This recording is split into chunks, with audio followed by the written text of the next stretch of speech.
Gli imprenditori veneti sono stati tra i primi in Italia ad assumere secondo le regole della riforma del lavoro voluta dal governo Renzi e così ieri hanno firmato in 4 in provincia di Treviso, in 10 nell'Alta Padovana. Un'azienda metalmeccanica nel primo caso, una tipografia di grandi dimensioni nel secondo. Imprenditori che evidentemente hanno fiducia, che potranno contare sulle decontribuzioni previste per gli assunti a tempo indeterminato e sugli sconti previdenziali. Ancora da stabilire invece le regole sull'attenuazione delle garanzie contro i licenziamenti.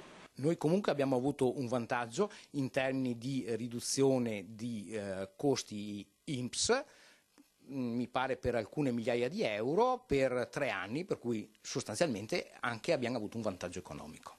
Punta invece ad assumere altri 40 dipendenti Grafica Veneta, che vive un momento positivo grazie alle esportazioni. Si può tornare a livelli pre-crisi a nord-est, ma serve uno sforzo anche da parte degli imprenditori. È veramente un momento estremamente difficile per chi lavora e penso che sia giusto che gli industriali si mettano in discussione, si mettano una mano nel cuore e aiutino questi giovani. Tra i nuovi assunti c'è chi era già in azienda a tempo determinato e chi arriva da fuori. Di certo la firma sul contratto cambia la vita. Contentissimo perché ho una famiglia, ho 2 bambine e una moglie a mantenere, e allora mi va più che bene, diciamo. Il lavoro in Veneto però ha 2 facce, c'è chi assume, ma c'è anche chi il lavoro lo cerca senza risultati. I dati Istat a livello nazionale parlano di disoccupazione in crescita e di quella giovanile salita quasi al 44%. In Veneto però gli ultimi dati, sempre gravi, raccontano di un leggero miglioramento dell'occupazione, che sale al 63% e di un 25,7% di giovani disoccupati. Sono dati estremamente gravi, però non di carattere drammatico.